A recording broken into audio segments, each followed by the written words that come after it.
I'm a feminist, but...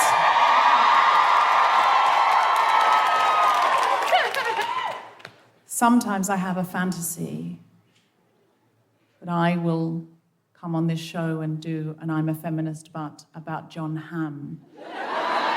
And the producers of the show will have secretly got John Hamm, hidden him in a dressing room, and then get him to walk out on the stage behind me while I'm doing it.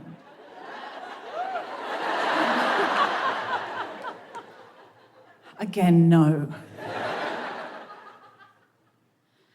I'm a feminist, but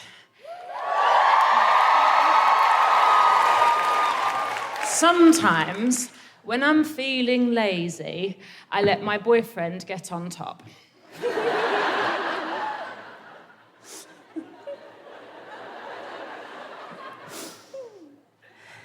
I'm a feminist, but... this week I have been campaigning for repeal the 8th in Ireland.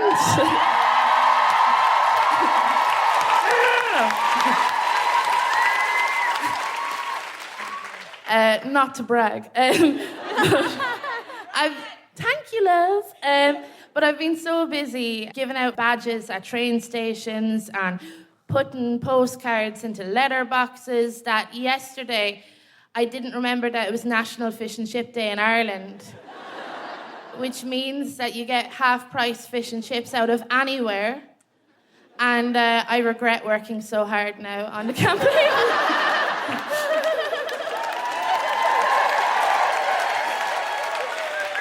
Oh my God. I'm a feminist, but even though I really believe in misogyny, I don't always know how to spell it. Like, where do the Y's go? To be honest, nobody really knows the answer to that. Multiple Y's? I mean, listen, it takes 2,200 feminists to spell misogyny. After the show, we'll go out into the street, we'll do it with our bodies. Okay. And maybe I'll never forget. Yeah. Good call, It's Kima. why, not how. Misogyny. We'll edit that bit out. I am a feminist, but I sometimes think when life gets overwhelming and you're trying to be a feminist and do all your best and succeed and think about your fertility and children and your relationship and you're waiting for a text back and all the other things that come with life and trying to get through it and you just want to have a nap, I think to myself, God, I wouldn't mind swapping it in for the laid-back, low-responsibility lifestyle of a handmaid.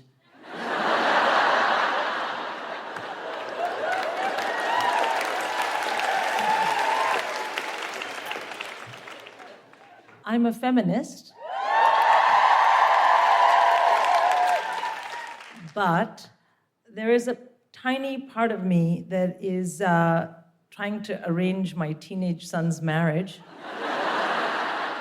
I've found the girl. I've made her friends with my middle child, who is my daughter, and so she comes around a lot. And I feel like maybe they'll just figure it out themselves. But if they don't, then that's what I'm here for. So. I'm a feminist, but I didn't watch the royal wedding, not because marriage is an outdated concept where a woman is given away to a man, but because I didn't want spoilers for The Crown. Thank you very much. Let's start the show. You'll be seeing Sindhu again in a bit. Welcome to the Guilty Feminist! 100th episode! That's right, this is our 100th episode. That means we've been going as long as Friends. It doesn't, it really doesn't. We're going, not quite 2.5 years yet, and we've got up to 100. Thank you so much for coming. Thank you so much for still being interested. In fact, being more interested and telling other friends who then got interested. We really appreciate it, because without you, obviously, we couldn't book the Palladium. Well, we could, but it would be an extravagance. Tonight we're talking about change. There's a lot of change, a lot of response to that change. I don't know if you saw the news today, Jason Bateman, Jeffrey Tambor, Morgan Freeman. It's like an awful day when you see a man's name trending on Twitter and you think, I hope he's dead. Oh, God. Like, is this going to be the week where I watch all the Morgan Freeman movies or never can watch a Morgan Freeman movie again? They're pretty much now the options. But, it's a time of change. Jason Bateman, basically, we saw the way that men sometimes close ranks for each other. Did you see this story? Does everyone know what I'm talking about? Okay. Jeffrey Tambor has been accused of a bunch of stuff, and there was an interview in the New York Times where one of the cast of... I wasn't prepared to explain it, to be honest, guys. I just thought you were across feminist news. Basically, Jeffrey Tambor, not a nice guy, Jason Bateman closed ranks. And then the next day, he's gone, I'm super sorry, I mansplained, I should have allied with her, and instead I allied with him. And I'm a lot of people are going, oh, he's just doing that, because I don't care why men are doing it. The power structures are changing, and men are worried now they're going to lose their jobs if they behave badly, and that's good. Really. As Sara Pasco was saying to me out the back, women have always been worried we would lose our jobs if we didn't play along with what the men wanted. And now men are worried that they'll lose their jobs. And listen, those guys of that generation, maybe they will go, we should still be able to do all this stuff. But the next generation will see a different sort of behaviour. And that next generation is going to change. They're going to be the ones that are going to where we're going to really see that change, and we're really going to feel this change. Like, this is all meant to be stand-up, but now I've stopped to do a small political broadcast. I've just realised. But it's a sort of pushback response, and there's all sort of pushback responses. Have you heard of incels? I hope so, because I really don't want to explain that. They're involuntary celibates. They're men on the internet who say, I am involuntarily celibate, and so they've shortened their name to incels, and they're very angry. They say sex should be distributed more freely. They're basically they're claiming socialism for sexual intercourse. And they're saying some men seem to have more than we do. And they're saying women have to redistribute it fairly, on a fair model. If Brad Pitt gets X, then I have to get at least Y. That's genuinely what they're saying. And they're really angry. They're really misogynistic. They're really racist. They're really, really, really violently angry on the internet. And here's the thing that incels don't know. Getting laid is hard for everyone. It is, though. It is. They don't call it getting lucky for nothing. When I was a Jehovah's Witness, the elders seriously, obviously I wasn't getting laid then very much. There's nothing to kill your sex life like... Are you worried about the future? It's not doing anything for it, let me tell you that. But they keep telling you, don't go to nightclubs or don't go to bars because sex will be freely and liberally offered there in a way that you will not be able to turn it down. Not fucking true! When I left, I was just like, well, here's all the free sex. No! It's incredibly hard to find somebody on the earth you want to have sex with who also wants to have sex with you. That's why people get married. You find someone and go, I'm finding this hard. Are you finding it hard? Yeah, I'm finding it hard. Shall we find it hard together? And you get married and you have 5 years of sex, which is an agreed and consensual activity, and then you become a volcel.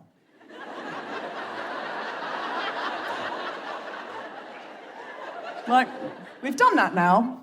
Yeah. Now we've got Netflix. Do we need to chill? That's what I'm saying. I'm happy with most of the time with just the Netflix.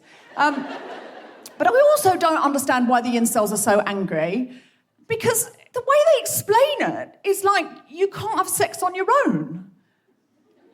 That's why God gave you opposable thumbs, mate. Barely. But are there not YouTube videos on how to wank? Can we not send these men the information about... I don't understand. I would understand if there was no way of doing it on your own and you were sitting there going, I can't get on with my day.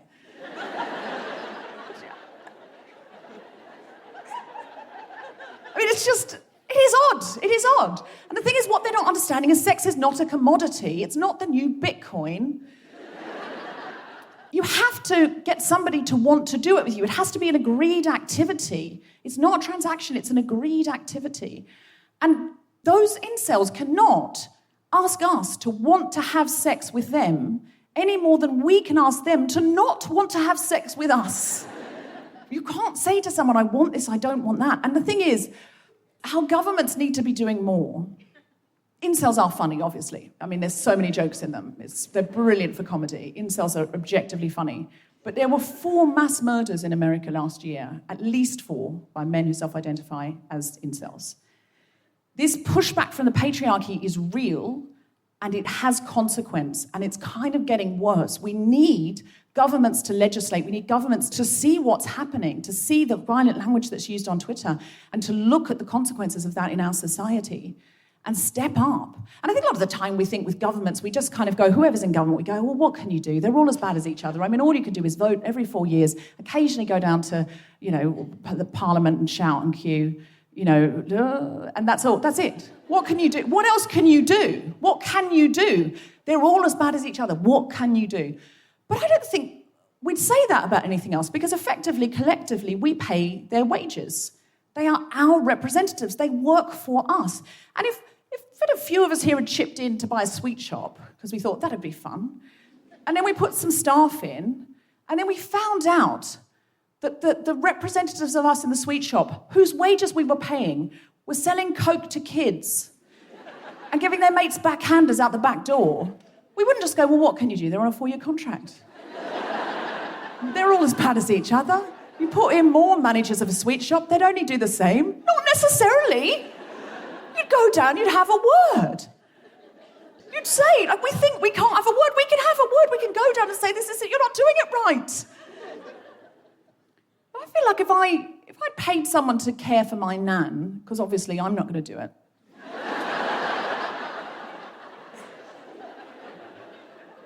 Well, are you? Are you caring for your nan? No, don't judge me. It's not in our culture. There's nothing we can do. I mean, the theme of the night has changed, but let's not go crazy. If I'd paid someone to care for my nan, and I'd given them a wage, and I'd given them money to buy her food and prescriptions and that kind of thing, and I went down to visit her, and I discovered that the carer had spent that money on drones to bomb other nans. Tell me that's not what's happened. I'd have a word. You wouldn't just go, oh, well, that's what carers are like. What you going to do? I've hired her for 4 years now. Sort of have to live with it. You'd have a word. And if we all chipped in to buy a school, and then you went down to the school and you found the money you donated to be spent on books and buildings had again been used for drones to bomb nans, you'd have a word. You'd say something. We've got to start saying something. We've got to change things. And I think there is sometimes, I think, it's not that we don't want to change things, but feminism is a force that fights the patriarchy. And if the patriarchy wasn't there, what would we do? And sometimes we like complaining about things and we like standing up to things. But actually, the situation as it stands, it's a bit like if Lex Luthor turned around to Superman and went, do you know what, you're right. In some ways, he'd be pleased, sure, because he'd be like, that's good, because I don't want bad things happening. But in another way, it does take the drama out of it. If Lex Luthor said to him, I saw you flying with Lois Lane, could you take me flying? Yep. Definitely, it's good that you've changed. And then we'll just have a pint together and just maybe have a chat, maybe go for dinner. There's a Batman movie on. Yeah, I don't want to watch that anymore. I can't see him saving the day. And sometimes, with feminism, I think we know what our position is and we know who the enemy is, and we want to say, oh, you're bad. It's fun to be right. And it's fun to be right in groups. That's what this is. It's a collective agreement that we'll come and be right together. That's what it is. That's why it feels like a party. It's lovely. It's like people come out and say, yay, a right person who thinks like me. actually, feminism needs to be a force to change. And recently I've had some emails from men. There was a chap called Lawrence, and he wrote in and he said I could read out the email. And he basically said, I think he sort of had listened to the podcast to hate it a bit and was like, oh, feminist. And he said, over a year and a half, you've won me over. And he said, like, I'm listening and I've realised, I other people all the time. Anyone who's not a straight white man, I other them. And he said, sometimes what you say annoys me, but please keep saying it because it's changing me and I'm getting it and I'm seeing it and I'm realising it and I'm having these moments. And since I read that out, so many men have written to me. Like, I get emails every single day from men going, I too am Lawrence.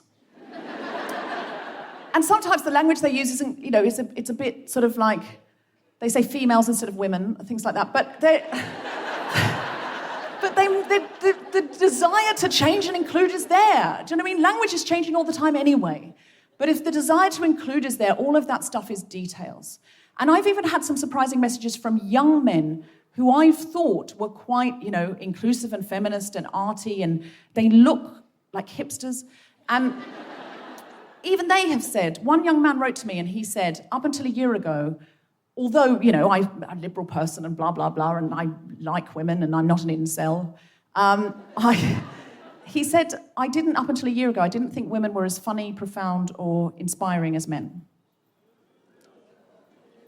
All right, he might have bought a ticket for the show. And if you have, sir, do not identify yourself. But he's, and I said to Bishop Ali, who you guys know, does the show with me a lot, I said, how many men think this? And she said, loads.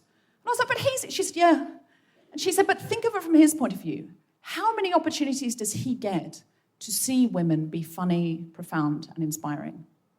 And what he said was, listening to the podcast, I hear women be funny, and I don't know that we're profound. Inspiring, it depends what mood you're in. But there's access to seeing women say more than one thing that's actually, when they put a woman one on the end of the panel, and then they turn to her and go, woman one, speak on behalf of all women. Of course we're not funny, profound, and inspiring in that situation, because as soon as we start saying something funny, a man jumps over the punchline. So, yeah, she's right. Bishop's right. We need to see more examples of women being funny, profound, and inspiring, or other things, clever, fast, feisty, our favourite word. And when that happens, as that's happening, as we are making happen tonight, there will be real change. We can change minds. We can change, collectively, the mind of an incel, of a guy who said, I'm involuntarily celibate. And he can wake up and realise two things. One is, nobody owes me sex. Like, nobody owes any of us sex. And the other thing is, I've got a hand. So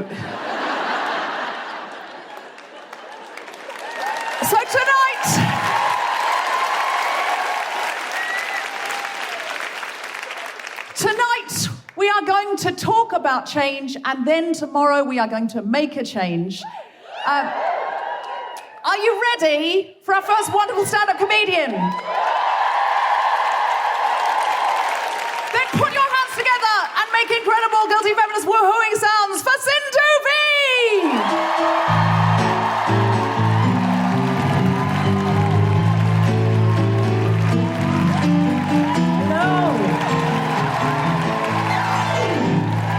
Hello.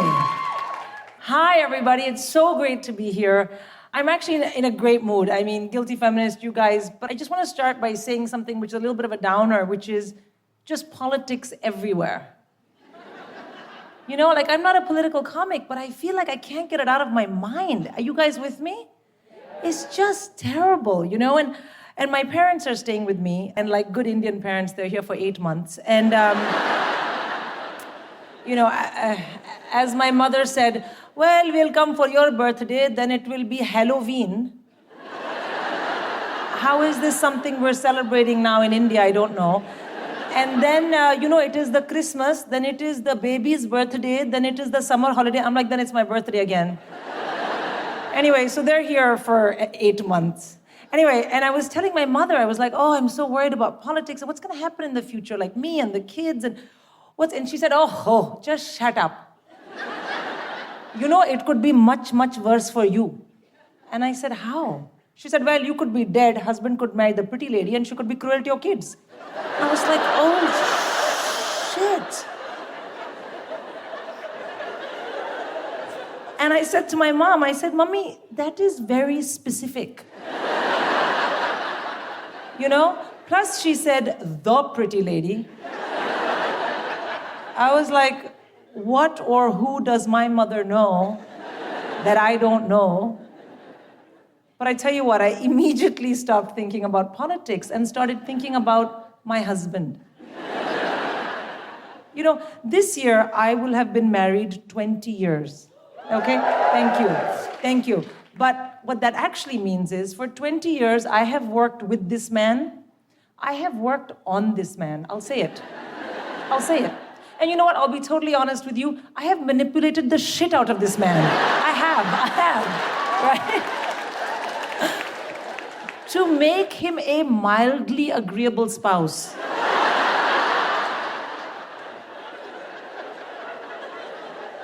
And I'm going to die and some bitch gets to inherit that? No way. No. So I went and found my husband who was reading, and I said, hey, if I die all of a sudden, are you going to get married again? And my husband was like, what are we talking about? And I was like, oh my God, you're stalling. I mean, this is a yes and no question. So I said to him, before you make up any more lies, let me tell you the correct answer to this question. You please memorize it. So I said to him, first of all, if I die all of a sudden, you mourn me every single day of the week, all right? Second of all, there is a giant picture of me in the hall. And every time you walk past the picture, you stop and you do namaste to that picture. And if the kids are around, you gather them up and you cry a little bit.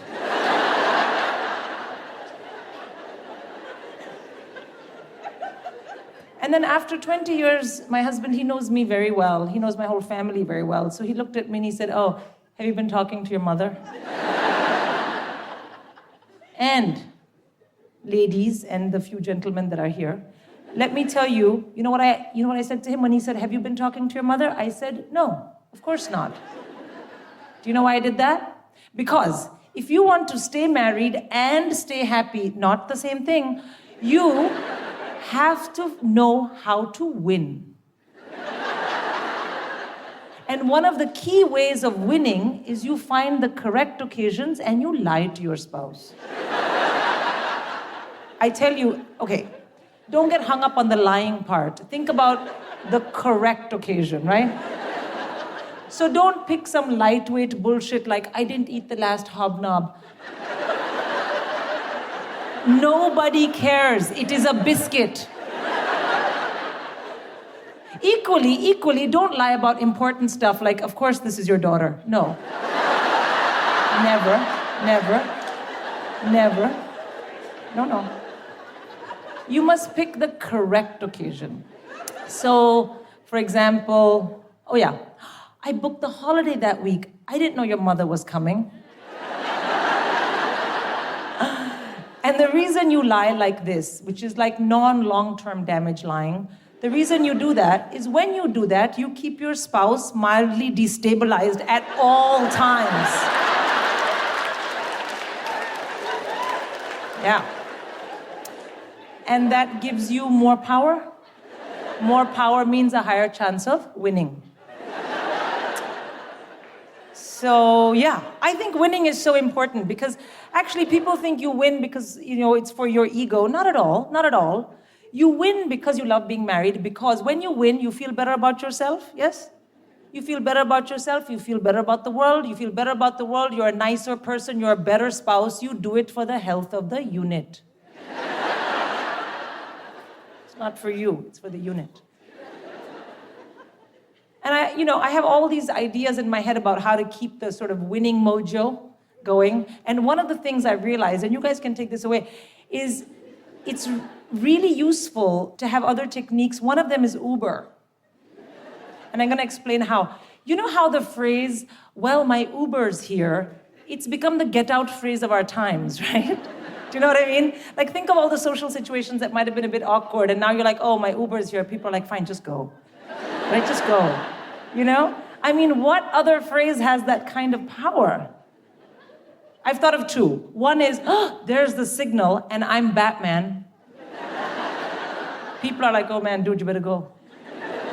And the other one, which many of us in this room could use, is, oh, my water broke. People are like, oh, please go. Just go, right? What a powerful phrase. Well, my Uber's here. I feel like if ISIS kidnapped me and took me into a cave and was doing, I don't know, pummeling the shit out of me, and my phone went ping, and I said, oh, my Uber's here. They'd be like, ah, Habibi, please go. Go. Get out, Habibi. Such a good phrase, right? So what I've started doing is I've started using it now. I was having an argument with my husband, and it was about chewing gum, and he was saying, why didn't you put it in the bin? And the bin was right there. And I was like, I am going to lose this argument. And that is not good for my marriage. So what I said to him was, oh, dude, my Uber's here. And he's like, oh, just go. Except I didn't have a gig. I had not booked an Uber. So I spent 2.5 hours out of the house. But when I got home, he didn't bring it up. Technically, I had won. Yeah. So take that. Take that with you. Oh, kids. Okay, let's talk about that a little bit. No, actually, let's talk about my mom. Okay, because she's living with me, and I need to tell people how I love her, but oh my God, it is so stressful. Who here feels like they can get stressed out by their mothers like this? I know, right? And the thing is, my mother used to just be like plain old mom annoying, but she's old now.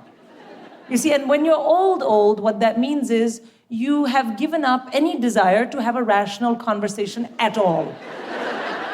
Okay? You know, she was so obsessed with this. They have just arrived, but just before the royal wedding, she was obsessed with this. So she called me every day and she would say, who is making the dress? And I'd say, I don't know. She said, we are the public, we should know. I'm like, you are definitely not the public. You live in Delhi. And, you know, and she had every day it would be something. And also, you know, she loved Diana. Oh my God. So she would call and say, oh, that poor Harry. He has to have the wedding with that bitch Camilla. Like, what are you talking about? You know, it was so crazy. She's lost it. But, my God. And also, I do a lot of these calls on the speakerphone when I'm driving the kids. And my baby's 8 years old. She's like, who's Camilla and what's a bitch? I'm like, never mind. Anyway, so I was watching TV with my mom now that she's here watching TV. And there was a retrospective on the band Queen. And we were watching, and then my mother said, you know Freddie Mercury is an Indian. So I said, yes. She said, wo Parsi tha. Like, he was a Zoroastrian, but she was saying it like she was discovering this right then and there. So I said, yes. And then she said, but poor chap, he died of the AIDS, you know. And in my head, I was like, you know what? There's no upside in telling her that it's AIDS. Because she's going to argue, the guy's dead. It doesn't matter. So I didn't say anything. And she said, aid. You know the aid? Aid. Have you heard of aid? And I got sucked into her vortex of bullshit. And I was like, Ma, it's AIDS. AIDS with an S. She said, AIDS? It is a one disease, not a many diseases. And I should have left it, but I didn't because she'd flipped my switch and I was fucked off. So I said to her, you know what? It's S for syndrome, not plural, S for syndrome. She said, oh, you seem to know a lot about this disease. Is there something you would like to share with me? And then my husband walked in and she was like, oh, so your wife, huh? She's an expert in the aid of Freddie Mercury, huh? Aid, you know, aid. And my husband was like, is she talking about AIDS? And I was like, dude, I don't know, my Uber's here. And I took off. Anyway, that's my time. You guys have been so nice. Good night. Thank you. The wonderful Sindhu!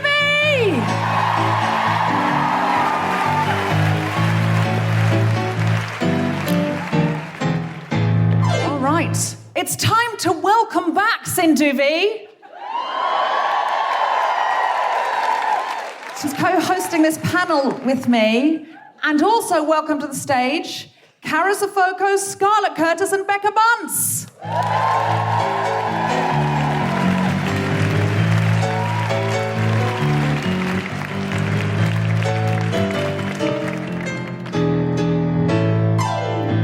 Carys, hello. Hello. Scarlett, hello. Hello. Becca, hello. Hello. Outside the washroom, I met Scarlett, who said, "Hello, I'm Scarlett," and I said, "Hello, I'm Scarlett." And I was like, what am I saying? And it's not even like I've done drugs or anything. And then I explained to her that I wasn't Scarlett, and she was like, yeah, I kind of knew that. But anyway, it's been a weird day for me, introduction-wise. See, this is where being a comedian is unhelpful, because in the old days, before you were a comedian, you could have just pretended to be called Scarlett for the rest of your life. When you bumped into Scarlett, you could have just been like, yeah, that's so weird, that's my name too, both Scarletts, high five. I'm the only Scarlett in India. Hello. You could have said it was I a was Sanskrit really name. excited that we might have had the same name. Thank you. Thank you so nice. Thank you so nice. Firstly, tell us a little bit about each of your wonderful ventures. Hi, Tell us about Level Up. I'm Carys. I'm the executive director of a new feminist organisation called Level Up. You can all join. Go to welevelup.org/guilty feminist.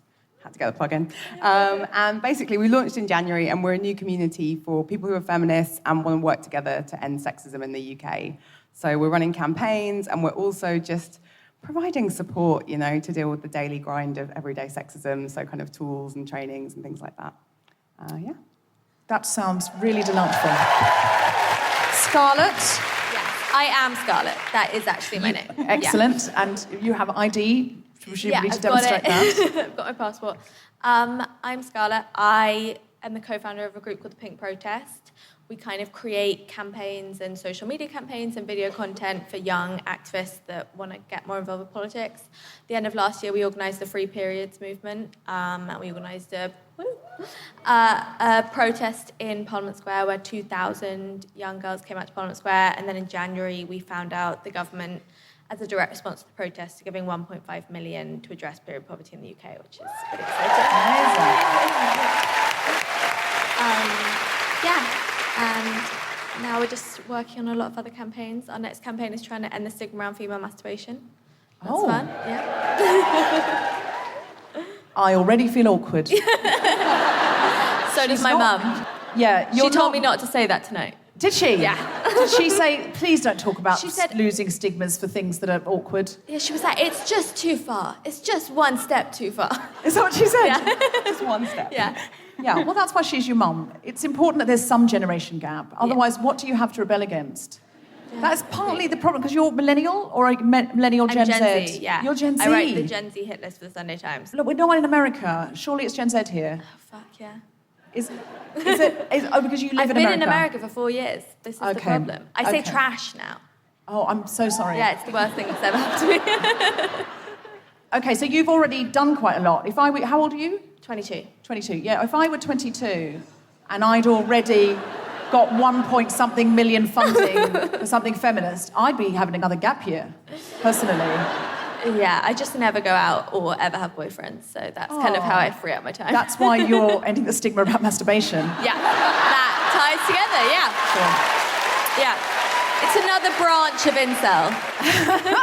No, it's volcel. Listen. I'm all Incel about vibrators. Yeah, volcel. There's nothing wrong with being volcel. Becca, Hello. tell us a little bit about you. I co-founded the I See Change campaign, which is, I'm bringing violence against women to a comedy podcast, which is always a slightly awkward mix. But the Istanbul Convention is the most comprehensive law on violence against women. It's an international law, and it looks at the pathway of preventing violence, protecting people that are experiencing violence, prosecuting those that are perpetrating violence, and importantly, also monitoring the violence that's happening. In the UK, we have promised that we're going to bring this law in, but we haven't actually done it. So we started this campaign 3.5 years ago, and we made a joke that what we would do is just individually take each of the laws that needed to be put in place before this international law can be put in, that we'd just do that ourselves. And then last year, we actually took a law through Parliament on combating and preventing violence against women.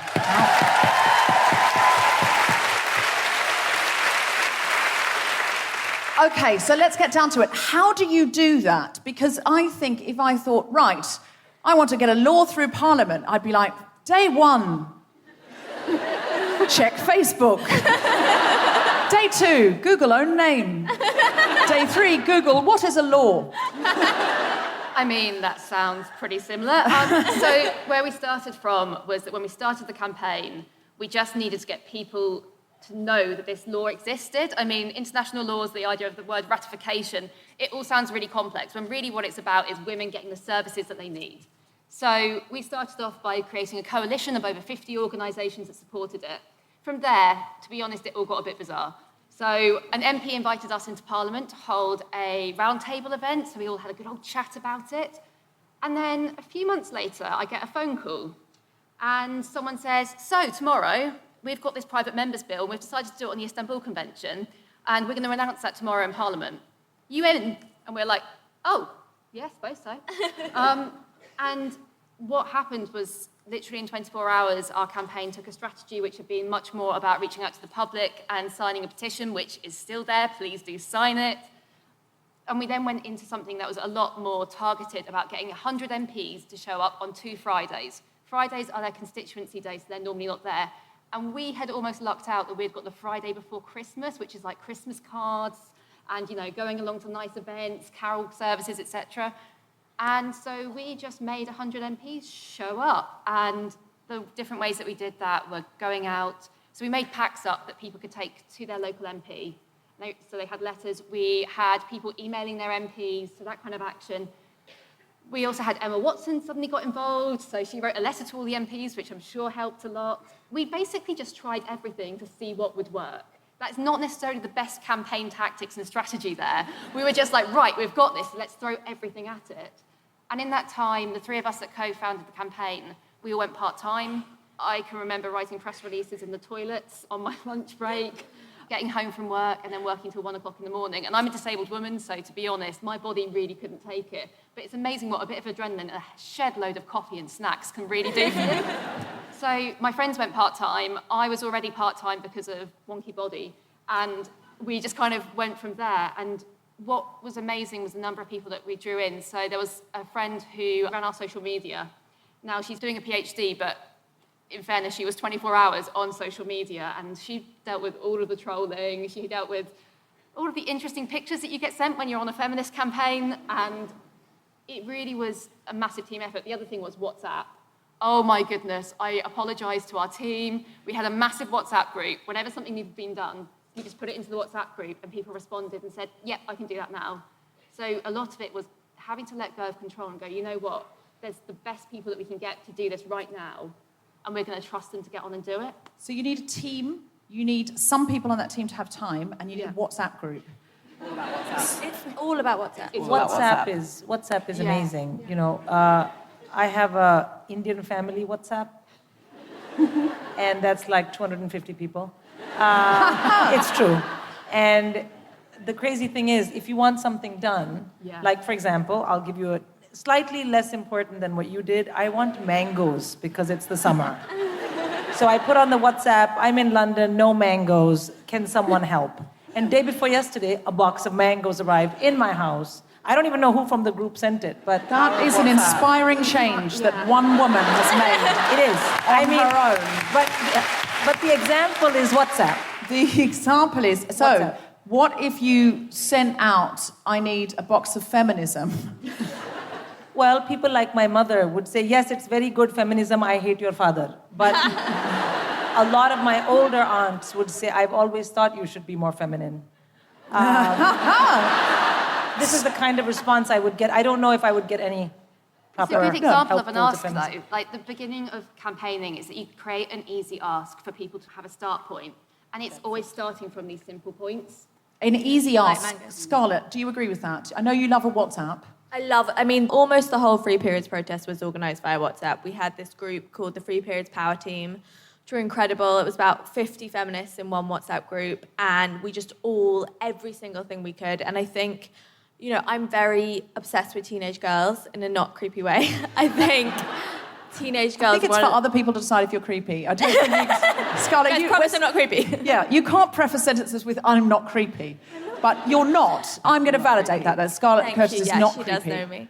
Yeah, I'm obsessed with teenage girls. I think the power of teenage girls is one of the most powerful forces we have in this world. Woo! Teenage girls were behind the Beatles first. They were behind David Bowie first. They were behind all social medias first. And with the Free Periods protest, we were really trying to harness this power of teenage girls. And if there's one thing teenage girls are really, really, really good at, it's Instagram. So that was kind of our main groundwork. And I think, we have this allegation of collectivism that is so often thrown at young people. And kind of, you're just signing an online petition and you're not doing anything. Well, we met Amika and she had this online petition.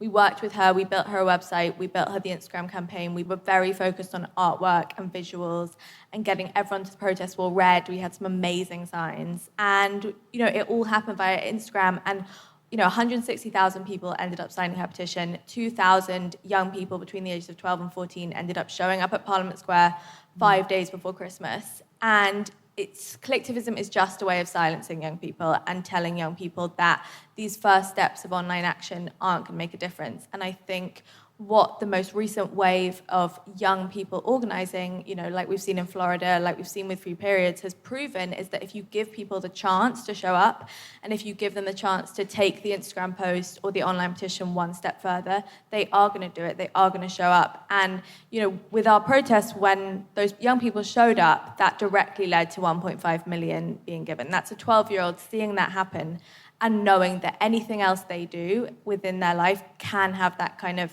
impact if they work together. That's what I think some of the value of it is, just going, oh, look how democracy works. Because Amika had the idea, she looked around and she'd read something about lots of girls in this country because of austerity taking time off school because they were embarrassed because they had their period or they were putting socks in their knickers. Yeah, so 1 in 10 girls in the UK can't afford menstrual products, and then 1 in 4 girls regularly misses a day of school because of her period. And if a girl was to miss 1 day of school every time she had a period, that puts her 135 days behind other boys in her class at school. And girls who can afford it. Yeah, So completely. she had the idea, then what did she do? She started a petition? She started an online petition, and then we were making a film about trying to reduce the stigma around the word activist, because we kind of all think of activism as something to do with, like, throwing blood over people wearing fur. And a girl in her school told her about it. She came along. Me and Grace, who co-founded the Pink Protest, met her and just thought she was incredible. And then we kind of built this whole campaign together. Amika was doing her A-levels. I was in school studying social movements and kind of making notes in all my classes and then going home and being like, okay, guys, we need to make an identity politics. We need to make a political framework.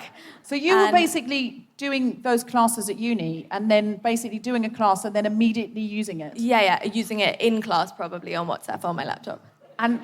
And I found out about Amika because of you. I think you messaged me and said, could you put Amika on the Guilty Feminist? Yeah, and so Amika first came I sent you an email saying, I've been very, very unhappy all year, and the Guilty Feminist is the only thing that's got me through, which is completely true. Aww. And this podcast, completely is the most incredible thing.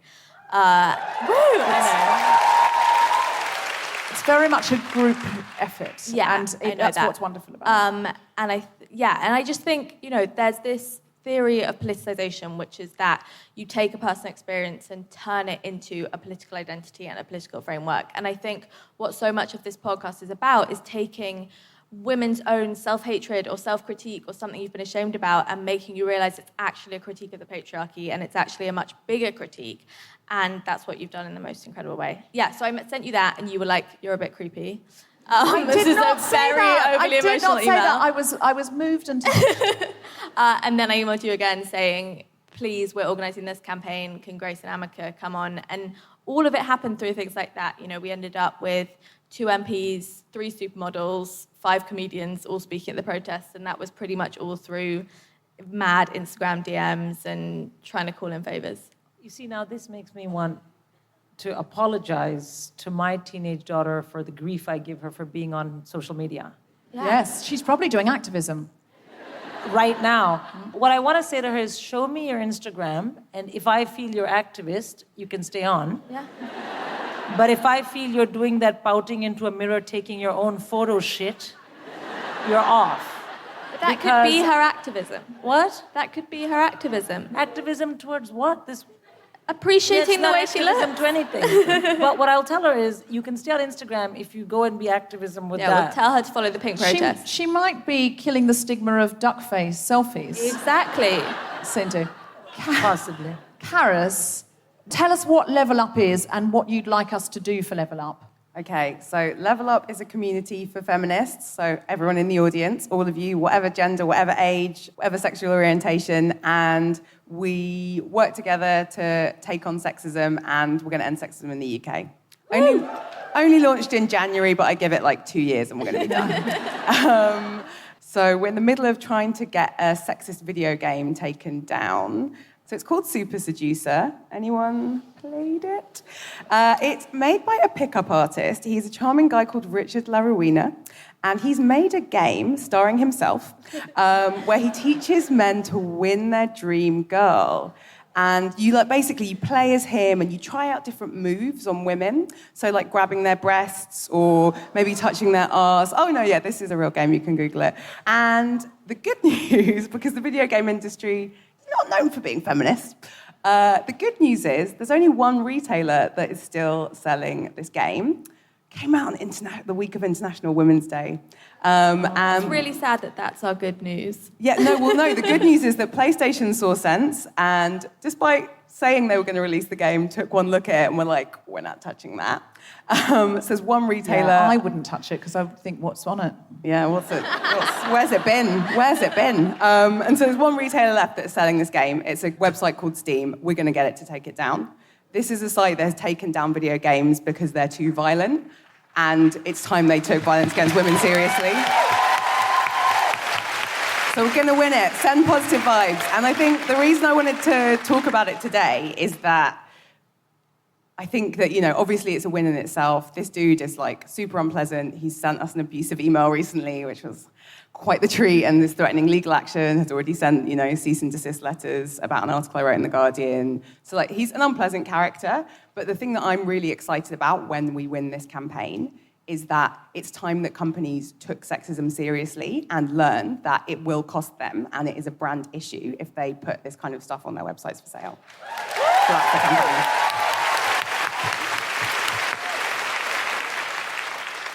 Sort of just to be clear, it's not really wanting to censor. It's more like, what are we curating? There's everything on the internet, and people can find the content they want to find. Completely. But if you're a big company and you're selling stuff, you do need to ask, what are you curating?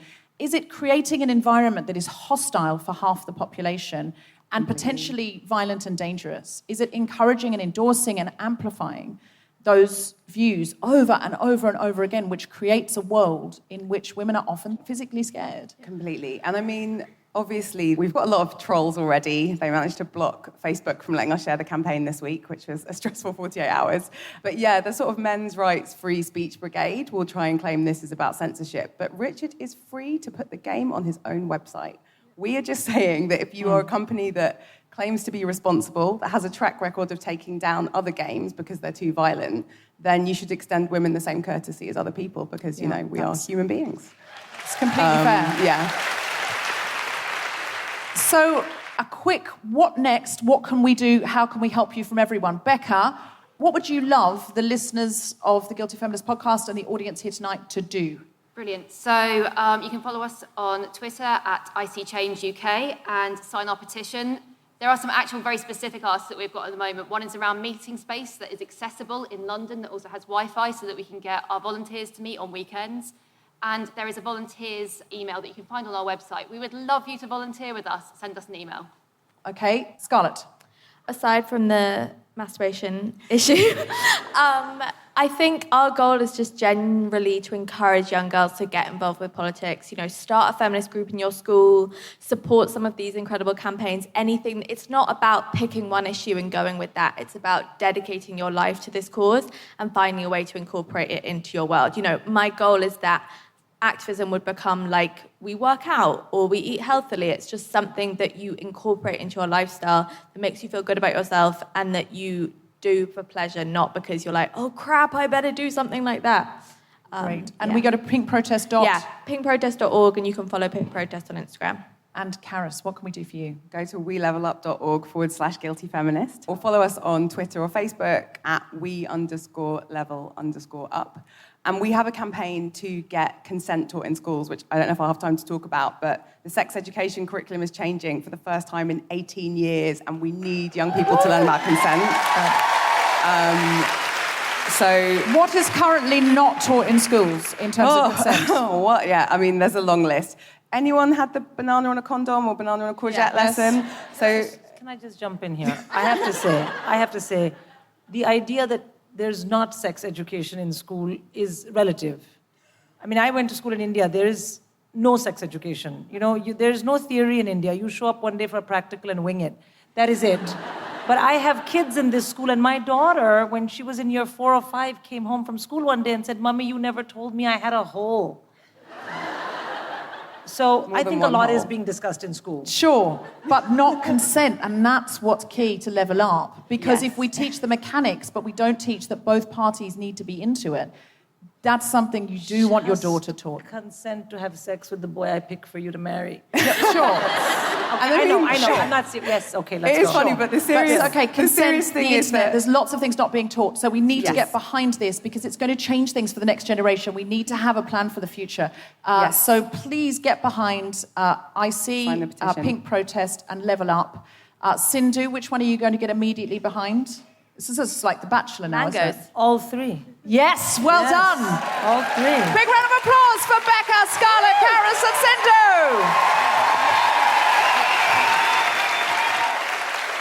Thank you so much.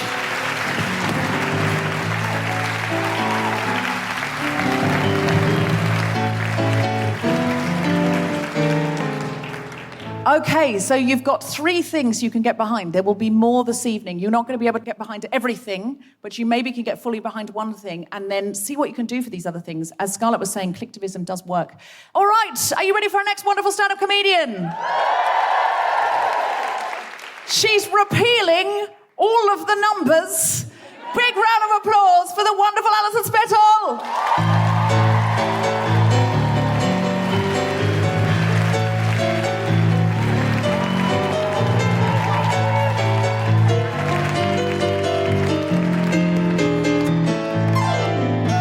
Thanks for that. This is great, huh? So, yeah, I'm going to talk about my week this week because I'm, not really into politics normally. Well, I lie. When I was 15, I went for the Westmeath Junior County Council. I'll explain what it is. Basically, you get to go up for election against your peers to represent your school in a junior version of county council. So I was like, this is a popularity contest. I'm going to give it a go. So I went for it hard. At the time, when I was about 15, Barry Scott from the Sillet Bang ads was really big. Do you remember him? Bang, and the dirt is gone. So I drew him and said, I'm Barry Scott, and I endorse Alison Spittle to represent your school at the Westmeath County Council.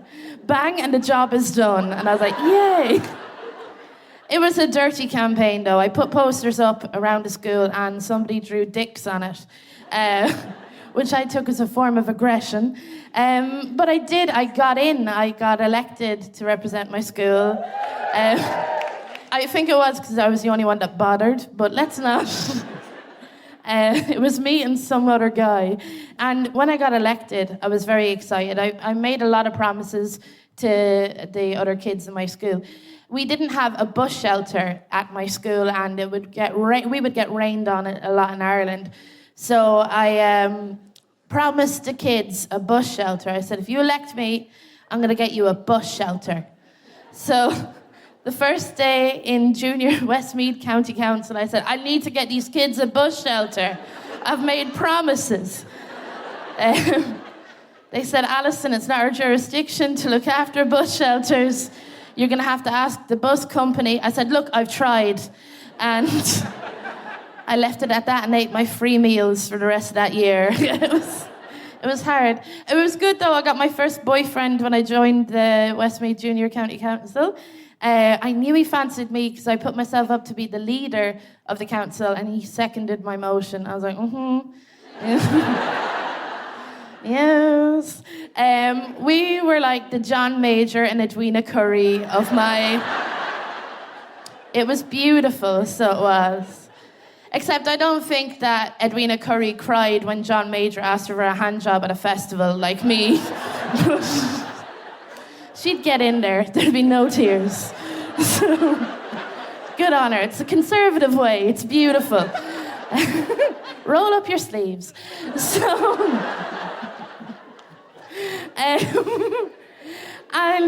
my other soiree into politics came when I worked for a politician for work experience when I was about 16. And this was great. I had to write his letters for him to Parliament. And it would be letters like, please fix the potholes in the town. But there used to be this one guy who would come into the office every day. No one's really allowed in the office, but this man would make his way in. He'd always be a bit drunk, and he'd be like, when are we going to get the 6 counties back? Which is Ireland. Oh, shit, yeah, you don't know about that, do you? Do you know, Brexit? You're going to find out soon enough, buddies. We're going to get them back, yeah. I kid. I don't know. So I'm not even particularly Republican, to be honest with you. I'm originally from England, and when I moved over to Ireland, when I was about 6 years old, a lot of people used to come up to me and go, up the Ra, up the feckin' Ra. And as a child, I was like, oh my God, this is brilliant. Oh, Irish people are really into their Egyptian mythology.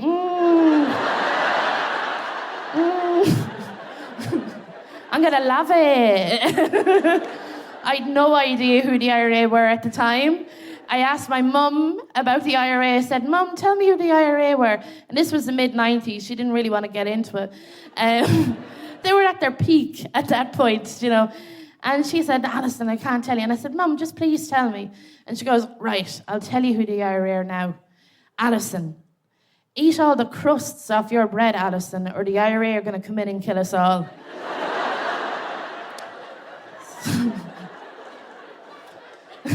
So I've been protecting my family from sectarianism ever since. They've remained unscathed.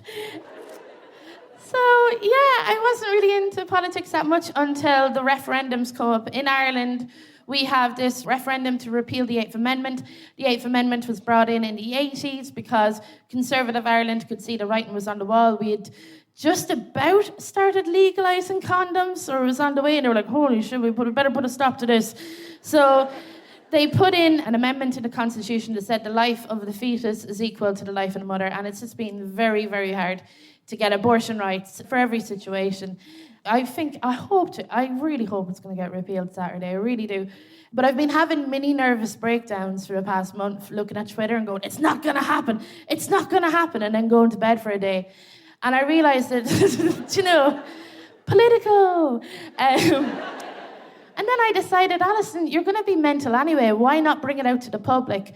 So you know, that's how everyone gets involved in politics, I think. So I started canvassing.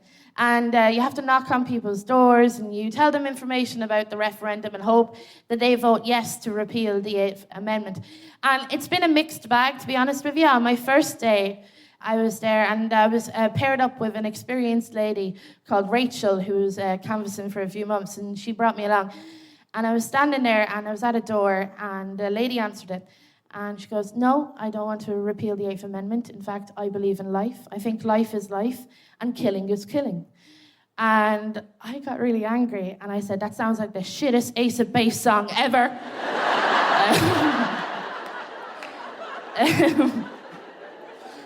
And Rachel, the girl I was paired up with, was like, Alison, don't talk, it's okay, you know? So I just silently marked off bits of forms. But it's been mad because in Ireland, I'm not famous, but I have been on the telly. So like some people will do like a second glance. And I was canvassing outside a train station and I was handing out badges and this lady goes, no, I am voting no. And she walked on and then she turned around and she goes, oh, it's you! Can I get a selfie? And I was like, nah. You get a selfie when I get rights to my own body. Thank you very much.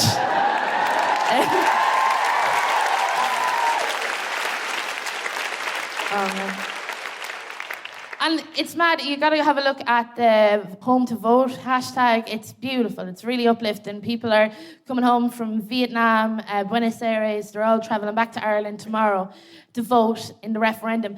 It's great because I got this job like a few weeks ago and I had to book my ticket to fly home tomorrow. So I feel like I've gone home to vote without the horrors of emigration, you know?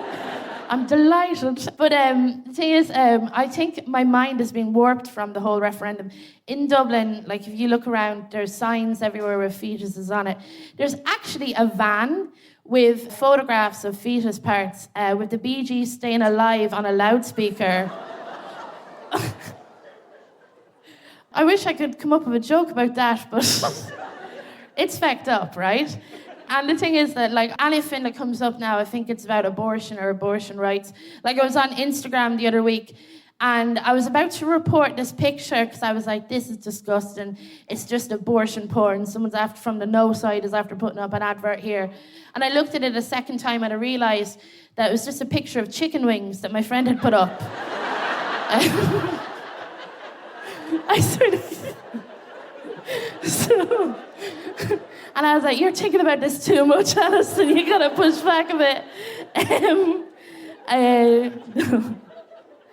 And it's mad. The side that don't want the 8th Amendment to be repealed, they've been lying for the past few months. They've been absolutely lying to the Irish public about so much stuff. In fact, I'll give you a quote from the head of... well, he's not the head. He's just some guy that doesn't like women. But he was on Sky News yesterday, and I'm just going to read this quote off my hand. This is what he said. I'm not a woman. Mm-hmm. Go on.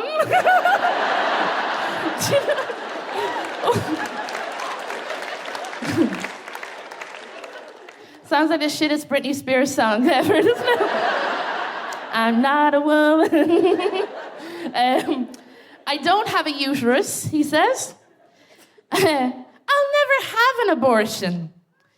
But I've spent 9 months inside one, so I feel like I can have an opinion. Oh my God. I tell you guys, like, you can't donate in any way to the yes side, but please just send us care packages, mate. We need some shit. Like, after this is like PTSD. So I got this bit that I do in Ireland, and I'm going to try and do it here. So the Iona Institute is a right-wing Catholic group that are behind the no side, and they've been around for years, and they've been pushing anti-women's rights agenda for years. And they're liars. They lie all the time about stuff. So I got so mad with their lies, right? I'm going to play a game with you. And what it is, right? It's a game called the Iona Institute, or Stoats, right? Stoats. So I want you to shout out, well, I'm going to give a fact, and you have to tell me if it's the Iona Institute or Stoats, okay? They're a small version of a weasel, right? We have them in Ireland. They're great. We also have the EU in Ireland as well. It's great.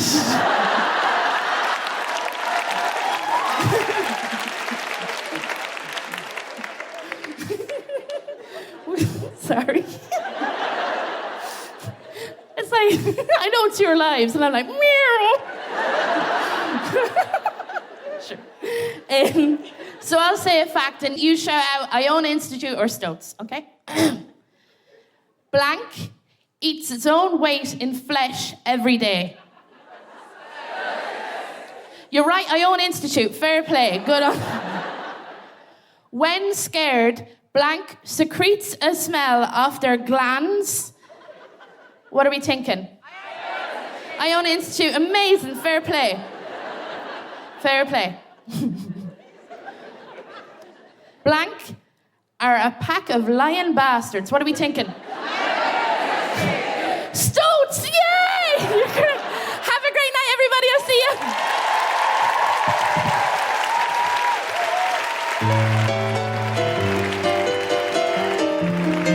Alison, Spittle, everyone!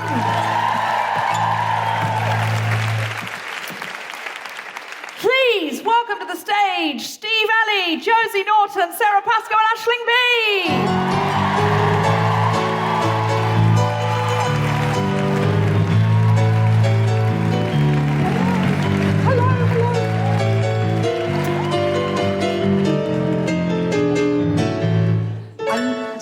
I love the way the man's taken centre stage. I mean, you did know. I'll tell you why. Did know. You'll tell me why.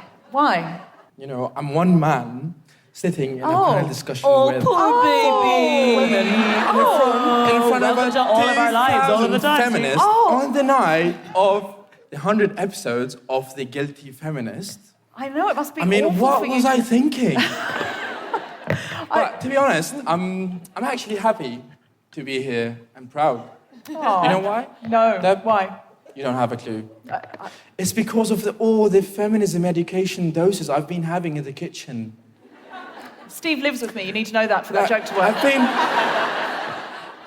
Only a minute ago, back I've been imagining the layout of the house, of the kitchen and the living room, and how they are. All the sofas and the chairs are facing the living room. And only a minute ago, I've been living with you and Tom for 7 months now, and only a minute ago, I realized why this one chair is facing the kitchen. I think part of me wants to make a new hashtag and call it With Your Morning Smoothie. With the what? What was that With again? your morning smoothie. That's what happens With your sometimes. morning's movie. Smoothie. Oh, smoothie. Oh, with your So morning when I go to the kitchen smoothie. sometimes to make something, we end up having some discussion, and I've been learning a lot more about feminism since then, and that's why I'm Are you happy to keeping be him here. prisoner in your house? With your morning smoothie. Yeah. Here, have this. Don't ever leave. You can't. Nice It's locked. prison. It's a Okay, nice so prison. I probably need to give some context. All right, so firstly, Sara, Pasco and Aisling B, you know, they're comedians who've been on the Guilty Feminist We're before. not prisoners. Also, We are not prisoners. We're free. Also, Please you know set us them free. from such shows as The Television. They're proper, right, famous comedians. This is Josie Naughton. Josie runs Help Refugees. And Josie, every time I see Josie, because she started Help Refugees, and that umbrella's loads and loads of different kitchens and information networks and all sorts of people who are volunteering with refugees across Europe, and it umbrellas those. And every time I meet Josie, I expect her to be like 55, because she started and runs Help Refugees, and every time I meet her, she's like 29. Like, every time. And I'm like, Josie, how are you doing this so young? This is like an I'm a feminist but. Like, you've been under so much stress, but how do you stay so beautiful and calm? Tell us about your skin 33. regime. Yeah, what's your skin You're regime? 33. 33, yeah. Well, you look 29. And given the stress you must be But under. Debs, we have that with you as well. You run the Guilty Feminist and have done all of these incredible things. I expect you to be like a suffragette age. Well, I use oil of Olay and a little bit of Botox. No, that's not... Word to our sponsor is Botox. As I said that joke, I went, that's not going to play here. And it did not. People just went, we're just disappointed. This is meant to be about refugees. It cannot be about Botox. I don't think it. This is why they call it the Guilty I Feminist. don't think it's as much about judgment as you think. I think it's a very young audience. These are women in their early 20s who Do don't you know. think they're in their early 20s who've all been Botox to hell? There's a group of geriatrics who had nothing else to do this evening. Oh my God, what a wonderful cause. That is so funny. So, Steve, if we come along to... So, Josie is young and yet runs Help Refugees. Steve is from Syria, and I met him through an amazing app called Timepiece, which is about to come on the market, which connects refugees with local people. I thought it would be great for refugees to come on podcasts, and then people would hear them, and then they would want to be, sort of go, oh, I'll go on that app. And Steve came on Global Pillage, and I needed someone to mind my cats. Steve was sofa surfing, which I thought... That's how they get you, Steve. Come round. Mind my cats. I needed someone to mind my cats, and Steve was sofa surfing. He stayed... There are so many pussy jokes I'm not saying. Just so you know, I'm being very respectful. Listen, say Come round on the pussy, would you? This is not how I thought this was going to go. So then... he's trapped in your house. Carry on. It became apparent when we came back from our trip that if Steve left, one of our cats would go with him. Toast. And Toast and Steve are very closely aligned. And now Steve is like my brother 7 months later. So I would recommend you get a Steve. Because, I'll tell you why. Steve, you have to wink at us if you need rescuing. You need to give a little sign. Because what Steve's describing is one of our armchairs doesn't fit in the living room, but we don't want to throw it away, so we've just pointed it at the kitchen. And sometimes it's handy. You want to loll in your kitchen. Yeah. So sometimes Steve's making a smoothie in the morning, and we're having a chat, and he says something which I feel... Does the feminist alarm go off? Yes, Yeah. Sarah, it does. So Steve and I have a special talk about feminism over breakfast. And that is what he was referring to with hashtag over your smoothie. And you just want to have a smoothie sometimes, Steve, Yeah, don't you? Sometimes you're like, just let me eat these berries and not the lecture, Debs, you know? Do you enjoy hearing about feminism at breakfast, though? Say yes, Steve, please say yes. I worry about you if you don't say yes. Yes. Okay, so I've got a question. Okay. Can I bring some men round to listen to this lecture? Yes, absolutely. Bring all your boyfriends, anyone, just men you've met in the street. Now listen, we've got to talk about help refugees. Okay. Yeah. So, Josie, you give context, please. Tell us Okay. about help refugees. In 2015, 1 million people arrived in Europe fleeing conflict and awful things that were happening to them. And myself and some friends were seeing all the images on the news and just feeling like putting something on Facebook didn't really feel like enough anymore. So we decided to raise £1,000 and one van load of things and take them to Calais just because that was the closest place to us, even though it was happening all around Europe. And accidentally, the link totally went viral and we ended up raising £56,000 in a week and starting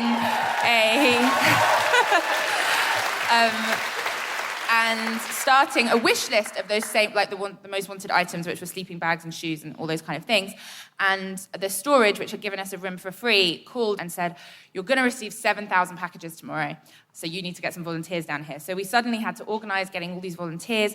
7,000 packages arrived every single day for 5 weeks. And then we suddenly also realised that we didn't know who we were going to give any of this stuff to. So we went to Calais and expected to find the big organisation or government or someone who was helping all these people who'd found themselves in a terrible situation, which we could have just as easily found ourselves in.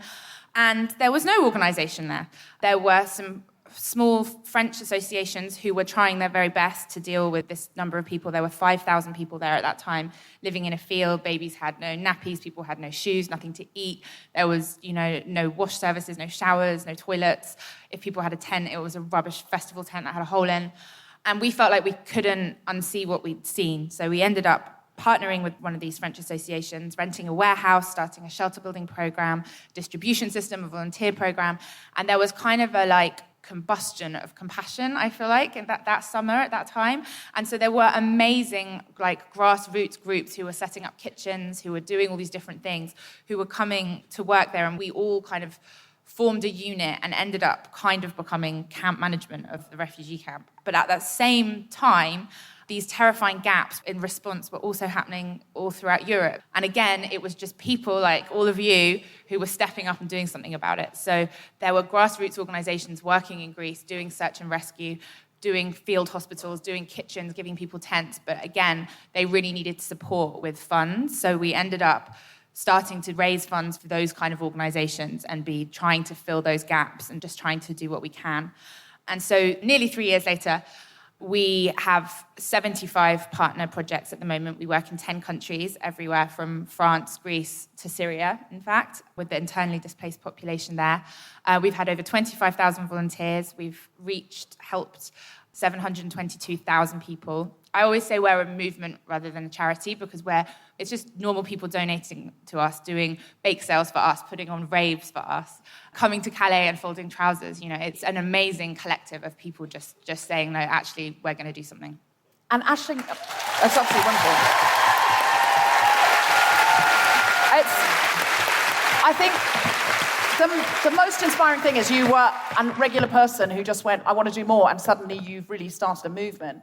Aisling and Sara, you came out to Calais for Guilty Feminist Comics for Calais, and could you tell us about your experience? Well, we were contacted by Deborah Frances White, who is a wonderful person, would never lock us in her house, about going and doing this gig. And I'd been the silent or vocal supporter of the Help Refugees Project. I knew a lot of you guys for quite a long time. And also I'd been randomly following the kitchen in Calais for the last year. And the refugee community kitchen is run by this amazing guy called Steve. And yes, if there's anyone here who supports They're so them, amazing. follow them on Instagram. And it sounds silly, but they're foodies and they make gorgeous, wonderful food every single day. And it's the best disco I've ever been to. Yeah, honestly, they play like dance music in the kitchens. The vibe is of the 90s dance music. Not our They played our Craig time. David twice. Myself and It was Sara the were. best. We were in the kitchens going, this is going to be really serious, and then we were like, "I'm a singing ladies, watch that pot. I'm a singing ladies." Like we were dancing and having a. There's a huge amount of energy, and we did. I mean, I hope you don't mind me saying, the shortest volunteer stint ever, which was an afternoon, and we both felt very guilty about that. And they said anything is useful. What I thought, and this is what I would say to anyone who goes, "I'm too busy, I can't give up weeks of my life." If you go for a day, you'll be an extra pair of hands and you'll be an influx of enthusiastic energy. But the most important thing is, for me, I always feel very unqualified to talk about things. I always feel like someone's going to tell me why I'm wrong, why I'm ignorant, why I'm not allowed an opinion. When you've seen it, when you've heard one story, you've talked to one person, you suddenly start talking about it to everyone here, not in a worthy way. I keep saying, I went to Calais for 2 hours, I cleaned 3 pots. But They were very big pots, though, Sarah. They were so You did it big. also. They were such big pots. So big pots. Also, you both went out on distribution and you served meals That's it. to And refugees, it's- and you did a show for the volunteers, but that's the which thing, is that really raised there's morale. there's so many words, refugee, migrant, immigrant, that are emotive to people, and they're faceless, they're dehumanised. And the point of the kitchen isn't just providing food so that people don't die, it's giving them some human interaction. I think the really important thing for us with this huge crisis that's going on in the world and right on the edge of the sea across over in France is that we are aware that it involves us as well and could be us at any point, and it's how as human beings we deal with it. It is the talking about it, because it just feels like it's been going on forever. What I find particularly interesting about the whole process is there's a sort of feeling of fear at the moment in the world where everything's so overwhelming, you're like, do you know what? I'd rather take a nap and hide. Yeah. When we were down in Calais, I'll be honest, I don't know what the answer is. I don't know what the solution is from our trip. And I'm not sure you guys do either. But there are people coming from the worst situations in the world because of climate change, because of war, that is not going to stop. And we have to make a decision as humans. Do we go, I don't know what to do, but today I'm going to give you a hot meal and I'm not going to give up being a human and I'm not going to stop seeing you as a human. Despite this chat about, you make Britain look like a great place, you make France look like a great place, you encourage people to kind of get on a boat as if that is ever an easy choice for anyone. In the same way with the abortion debate in Ireland, you give out abortions, you make it seem like an easy form of contraceptive. Nobody wants to come to a cold country like England to hang around for the summer waiting for one day to get into a paddling pool in the garden. And then you have to have feminist lectures over breakfast. Yeah, It's awful when you get here. Poor Steve has had to put up with for one smoothie. But what he's suffered. But from that point of view, what I really felt was, and if you go out and you volunteer, there's a decision that today I'm going to be a human, I'm going to look at you, and we are both just humans trying to get through the day, and there's no bigger solution than just today. I also think it puts pressure on the government. I also think it isn't about thinking that you know the answer. Huge things like volunteering or providing a sleeping bag or a hot meal, if that's something that's accessible to you, that shows our government, every time someone does that, it shows how important it is to us and that we aren't switched off from it. Even though we don't know the answer particularly, you want to be part of a solution, and that speaks volumes. This literally could be us. It's just we have not found ourselves in that situation. And that if it was your mother or it was your child or your brother or your sister, you would really hope that someone would take the time to go and spend the day chopping onions. Or, what I was really struck by with the the day we went out was so many of them were young guys who were just kids. Like, they felt like everyone's little brothers. And when the van comes out, so we bring the food and we set out all of the kind of food stations and people queue up. And there was a big thing which I think is amazing about when you're giving out food, about like the dignity of like choosing what food you want, please and thank yous from our point of view and from their point of view. And also like the van was playing dance music, like Kanye and all that kind of stuff. And everyone just wants to have a little bit of a moment. And it had been a particular bad day the day we went because the police had come in and just stripped away their tents, and that happens every 2 to 3 days. They don't have any belongings anymore because they're stolen periodically. So it used to be people had rucksacks with clothes and their tents, and now, the day that we went, the police had been smashing their phones on purpose. So their lifeline to home and to their families mothers and their And it's not even the real police, it's the CRS who are basically hired thugs. They don't know the law. And our tax, we half pay for them, don't we? Steve, this is your actual experience, and I feel we might be womansplaining refugeeness to you. It's actually really bad, Steve. Yeah. Steve, things are actually really bad. We went there for half Yeah. a day. We know. Look, we got it. I'm becoming more If you aware check of my it now Instagram as you highlights guys from are about a speaking. week and a half ago, you'll see. They only paid Craig David twice. I mean, what you guys have said is the human interaction and talking to refugees as humans. Refugees are not ghosts. They're not just figures. They're not just them or others. Refugees are individuals. They are people like you, like me. And one example that you once said to me is, if you bring 100 random people from London and put them on a boat, you would find people from all sorts of backgrounds among them. Actually, a few weeks ago, I came here to a concert by a Syrian singer. And in the audience, there were people from many different countries in war, like from Iraq and Syria and Libya and Sudan and all countries. And I was just looking at all these people. They are very well-dressed and looking very glamorous and fabulous and having fun, enjoying their time.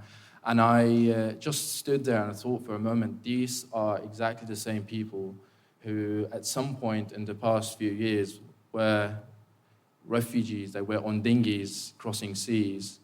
They were displaced. They were just living in rough conditions and situations and nowhere. And actually, it's in a few days, it's almost exactly a year for me since I came here. And before I came here, I went on my pictures and I saw a photo of me. I took a photo of this sleeping bag that I had when I was just a few days before I made it to England. I was somewhere in the woods in Amsterdam. I don't really know what to say to you. What you guys are doing is just great when you feel for other human beings, when you realize it could be anyone in this situation. All it takes is just to think and realize that it's really important to provide help to other people in need. It feels great to provide help to other people. It's just what human beings feel to each other. And you volunteered in a way when although you were living in the Calais jungle, you were also a voluntary fireman, weren't you? Yeah, when I was there. And you just put out fires every night. And Steve, I went to hot yoga with Steve the other day because his life has changed quite a lot. That's a kind of volunteering. What a segue from putting out fires in the camp to hot yoga. Very similar environment. But I'll tell you, this is a true story. This is a true story. Because I think you see refugees in boats, you go, they're incapable, they need help, or they're going to need stuff, they're going to take stuff. Oh, God, they look sad. You know, if you're liberal, you think they look sad. If you're not, you think they look scary. But you don't think they look capable because you see the picture of them in a boat or arriving somewhere with nothing. The refugees I know are some of those capable people I've ever met. And when I was at hot yoga with Steve, an infrared hot panel above his head in the middle of the yoga class burst into flames. And all of the British people, to be fair, North London tri-yoga people, screamed and ran to the walls. And the yoga teacher freaked out and ran out to get help. And Steve just picked up a towel off the ground, jumped to the ceiling like a basketball player, and punched the fire out. He punched in one go. What a man, what a man, what a man, what a mighty good man. He punched a fire in the face, and it went out. The capability level of refugees is high. And seriously, every time I've said, I need to get a man in about the door, and I came home that night, midnight, Steve had our door off. I think he just ripped it off the hinges with his bare hands, levelled it, and just punched it back up. And it's never worked better. So go to helprefugees.org. We need volunteers. We need some people who can go out for a day, 2 days, an afternoon, a week. Also, what Steve said to me was, if you, and it sounds silly, if you can come out and chop carrots in the kitchen for half an hour, that's a little bit of a break for the people who are there the whole time. Josie, what else do you need? Okay, so please go to our website, www.helprefugees.org. We really need people to volunteer. We really need people to donate. You know, we can only do this because of the funds that the public give us. If you haven't got very much money, maybe you can put on a fundraiser, think of something creative and fun to do. We also need things. We need blankets, we need sleeping bags. The Women's Centre in Dunkirk need nappies. You can find out all this information on our website. You can buy a Choose Love t-shirt. I'm wearing one now. They're really great t-shirts. All of the profits go towards helping the 75 projects in the 10 countries we work in. And I just also really want to say that although it's not in the newspapers right now, you know, all we read about is Brexit, this is still happening right now. And we really, really need people to engage with it. Write to your MP. There are so many issues to write about. Again, you can find out about those on our website. 5,000 people arrived in Greece last month. Again, they weren't greeted by any kind of response other than the grassroots one. I'm going to say something really sad because I think it's really important that people know about it. A family that were living in Dunkirk in France, they were trying to get to Belgium last week, and the police were trying to stop them and ended up shooting a 2-year-old girl, and she lost her life. And people, that's not even in the news. And this hostile environment that's being created for refugees who are people just like you or me is not okay, and we all have the power in us to stop it. So, it's really important.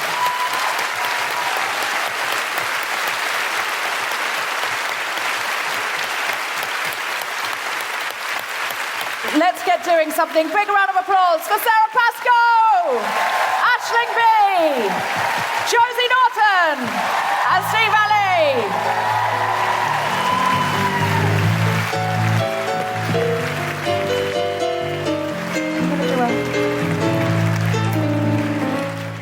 And now, to close our first half in the way only she can, put your hands together and make extraordinary woohooing noises for the magnificent Ali McGregor!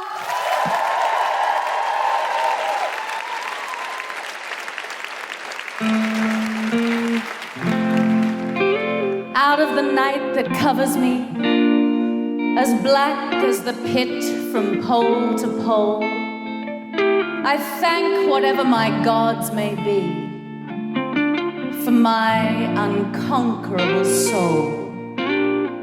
You see, I am woman. I am woman. Hear me roar in numbers too big to ignore. And I know too much to go back and pretend.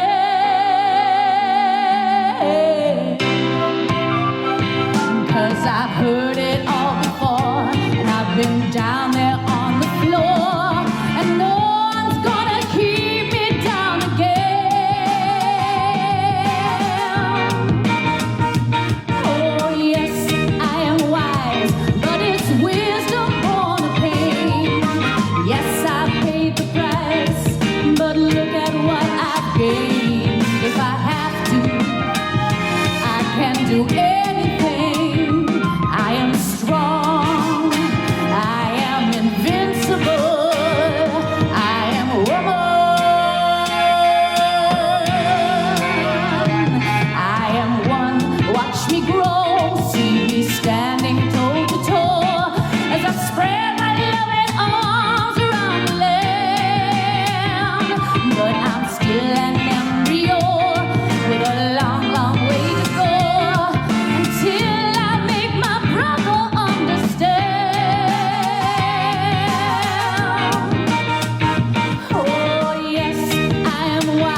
You have been listening to the 100th episode of The Guilty Feminist with me, Deborah Frances White, and my very special guests, Sara, Pasco, Alison, Spittle, Kemar, Bob, Aisling B, Sindhu V, Carys, Afoko, Becca, Bunce, Scarlett, Curtis, Steve Alley, and Josie Naughton, with music from Ali McGregor. The Guilty Feminist theme was composed by Mark Hodge and performed live by Mark and the Suffrageddon Band. The podcast recording engineer was Chris Sharp. Live sound was by Autograph. Thanks to Michael Harris, Sophie Kinsella, Bridget Mohammed, everyone at Guardian Live, and everyone at the London Palladium. For more information about this and other episodes, check out guiltyfeminist.com. Come back next week for the rest of this amazing show, including more from Suffrageddon. And Sindhu V is an amazing comedian who I forgot was going to do I'm a Feminist part. So sorry, Sindhu. I'll never, what you will know is you will have the happiness of knowing that I will play that out for the rest of my life, anytime I can't sleep. And I expect, is this on? Yeah. I expect nothing less. Yes, I understand.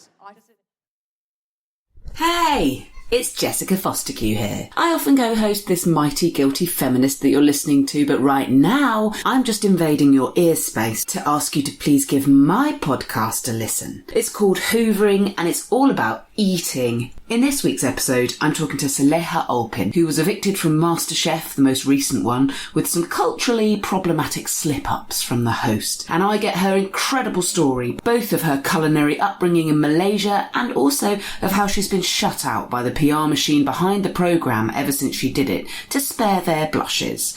So this was actually the first interview she'd done. It's a story that needs hearing, I think. I talk to all sorts of interesting people every week. Comedians, athletes, dietitians, doctors, MPs, activists, the works. And always about hoovering up food. Give it a whirl? Thank you.